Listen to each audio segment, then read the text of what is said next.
नमस्कार, बहुत स्वागत है आपका प्रभात प्रकाशन के इस सेगमेंट में। जब हम कोई पुस्तक पढ़ते हैं तो जीवन के एक नए दरवाजे को खोलते हैं, जिससे हमारा जीवन अनुभव समृद्ध होता है। एक ऐसे ही नए दरवाजे से मिलने वाली रोशनी के साथ हाजिर हूँ। आज की पुस्तक आपको खुद के अनछुए पहलू से अवगत करवाएंगे। न कहने की कला।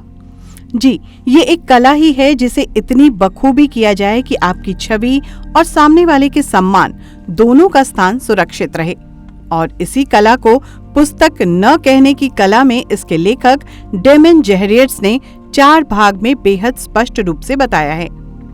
लेखक की पृष्ठभूमि एक कॉरपोरेट की रही है, सो उन्होंने अपने अनुभवों को भी इसमें शामिल किया और काम के दौरान मिलने वाले लोगों से भी उन्होंने बहुत कुछ ऑब्जर्व किया, जिसका लाभ आवश्यक रूप से पाठक वर्ग को मिलेगा।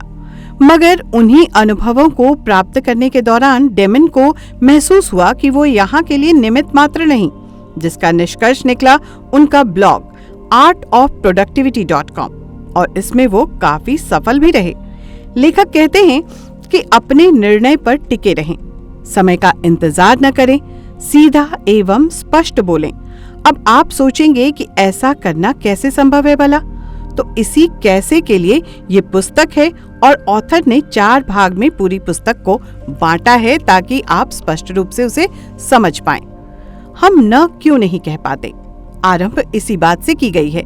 लोगों को खुश करने की आदत स्वाभाविक तौर पर न कहने वाले सबकी गुड बुक में नहीं होते। अपनी प्राथमिकताओं, यहाँ तक कि अपनी जरूरतों का त्याग कर किसी की भी मदद को लेखक पहले तैयार रहा करते थे, और उन्हें हाँ कहकर जब पछतावा होता तो वो सोचने पर मजबूर हो जाते कि जब मैं किसी को खुश करने के लिए हाँ कह रहा हूँ तो फिर पछतावा कैसा? दूसरों को हाँ कहने वाला दरअसल खुद को ना कह रहा होता है, और यही वो वजह है जिससे आप मदद करके भी खुश नहीं हो पाते। और यही भाव अंदर से कटुता और धीरे धीरे निराशा से आपको भर देती है। पुस्तक में आगे के चैप्टर्स में अपनी जरूरतों को प्राथमिकता देना क्यों जरूरी है, ये समझना आवश्यक है को शामिल किया गया है। जब हम दूसरों को हाँ कहते हैं तो हमारा अनुभव खुश होने की बजाय खिन्न होने का शुरू होता है, जिससे आगे चलकर हमें स्वास्थ्य समस्याएं भी घेरती हैं। क्योंकि ये एक बारीक सी बात है कि हम अपनी जरूरतों और अपनी प्राथमिकताओं को अपने कार्य से ऊपर किसी अन्य की प्राथमिकताओं, जरूरतों और कार्य को रख रहे होते हैं। लेखक ये भी कहते हैं कि ऐसा नहीं कि मैं बिल्कुल ही मदद करने के लिए मना कर रहा हूँ।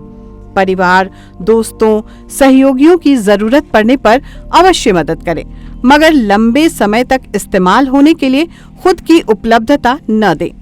अगर आप अपने निजी जरूरतों को लंबे समय के लिए इग्नोर करेंगे क्योंकि आप किसी और की जरूरतों को पूरा करने में मदद कर रहे हैं, तो ऐसे में आप सिर्फ खुद को तकलीफ में डालने की प्रैक्टिस कर रहे हैं, जो कि किसी भी सूरत में सही तो बिल्कुल नहीं। पुस्तक स्टेप बाय स्टेप आपको बताती है कि इस न कहने की प्रक्रिया को जटिल नहीं बल्कि आसान व सुगम कैसे बना सकते हैं, मगर इससे पहले व्यक्ति खुद कन्विंस हो जाए कि मुखर होना बुरा नहीं, न कहना सही है, कोई नकारात्मकता नहीं। अपनी बात को आत्मविश्वास के साथ रखना और इसके लिए किसी अन्य के सहमति या अनुमोदन की आवश्यकता तो बिल्कुल नहीं। इस पर दृढ़ रहना।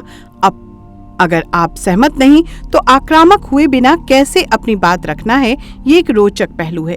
और इस पुस्तक में इन छोटी मगर गेम चेंजर वाली बिंदुओं पर चर्चा व समाधान दोनों दिया गया है। न कहना अशिष्टता न लगे, इसका ध्यान रखा जाना बेहद आवश्यक पहलू है। शालीनता आपकी मौलिकता को स्पष्ट करती है। अगर आक्रामकता या झल्लाहट से आप किसी को ना कहेंगे तो वो आपकी कमजोरी सामने वाले पर खोल देगा, जबकि शालीनता से अपनी स्थिति को बताना ही उसे विकल्प ढूंढने या आत्मनिर्भर बनने के लिए प्रेरित करेगा। साथ ही अगली बार जरूरत पड़ने पर मदद मांगने वाले का रास्ता खुला रहे, उसकी भी सुनिश्चितता की पुष्टि होगी। कभी आपने सोचा है कि हम नहीं कहने से संघर्ष क्यों करते हैं? क्योंकि हमें बचपन से सिखाया गया है कि ना कहना अशिष्टता है, और इसके परिणाम स्वरूप हम सबको बस हाँ बोलते जाते हैं, जबकि लगातार ऐसा करने से हम अपनी छोटी बड़ी हर खुशी से दूर होते जाते हैं। उनके लिए हमारे पास वक्त ही नहीं होता और फिर वही पहले चिड़चिड़ापन, फिर कुंठा और कड़वेपन से भरता है हमें। इससे बचने के लिए कैसे क्या करें कि न कहना इतना कठिन न हो और हम ऐसा कहकर हल्का महसूस करें, बोझिल नहीं। इसे लेखक ने कई चरणों में कई अलग अलग उदाहरणों द्वारा समझाया है। लोगों का सामना करने से बचने की नौबत आ जाए उससे पहले ईमानदारी से अपनी स्थिति कैसे स्पष्ट की जाए, इसके लिए दूसरों से पहले खुद की तैयारी करनी बहुत जरूरी है। जब हम ना कहते हैं ना तो एक अगलानी जाने कैसे घेरती है हमें और फिर हम लोगों का सामना करने से बचते हैं। ऐसे में अगर हम किसी की असफलता की स्टोरी सुने तो क्या हम निराशा से घिर जाएंगे? इन बातों का कितना गहरा असर हो सकता है, ये उदाहरण और समाधान के साथ लेखक द्वारा इस पुस्तक में बताया गया है। ज्यादातर तो हम किसी की मदद इसलिए करते हैं ताकि सब हमें पसंद करें, जबकि इस तरह से हम खुद को दूसरों की मर्जी पर चलने वाला यंत्र बनाने में सहायता करने लग जाते हैं। हम सेंटर ऑफ अट्रैक्शन यानी कि आकर्षण का केंद्र बनने के लिए एक कीमत चुकाने को खुशी खुशी राजी होते हैं, जो किसी भी हालत में हमारे लिए सही नहीं। तो ऐसे में उन आत्ममुग्धता से बचने और खुद के काम को खुद के वक्त पर अपना हक रखने के क्रम में किस तरह बिना किसी को बुरा महसूस करवाए न कहें और सीधा सीधा न कहने की जगह हम उसके बदले कौन से ऐसे शब्द इस्तेमाल करें जिससे सुनने वाले को एक बारगी बुरा न लगे, इसकी जानकारी भी इस पुस्तक में मिलेगी।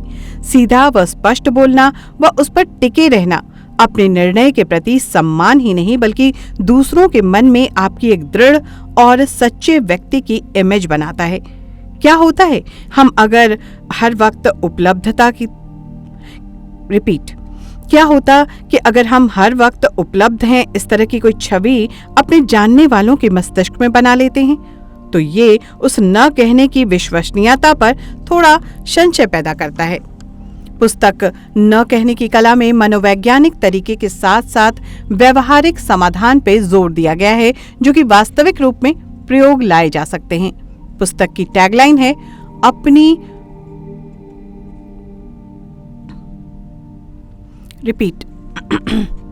पुस्तक की टैगलाइन है अपनी ऊर्जा और समय का सदुपयोग करना सीखें। समझ रहे हैं ना कि इस ऑथर की स्वयं से सीखी बातों से हम किस तरह अपने कार्यस्थल या अपनी जिंदगी के सारे रिश्तों में पारदर्शिता ला सकते हैं। ये पुस्तक मूल रूप से अंग्रेजी में लिखी गई है डेमन जेहरियट्स द्वारा, मगर आपको आपकी भाषा हिंदी में प्रभात प्रकाशन द्वारा अनुवाद करके उपलब्ध करवाई जा रही है। शिप्रा पांडे द्वारा इसका अनुवाद किया गया है जिससे आपको सरलता से सिखाया जा सके कि अपनी ऊर्जा और समय का अपने लिए किस तरह उपयोग करना है। खुश रहने व विषाद से बचने का मूल मंत्र न कहने की कला।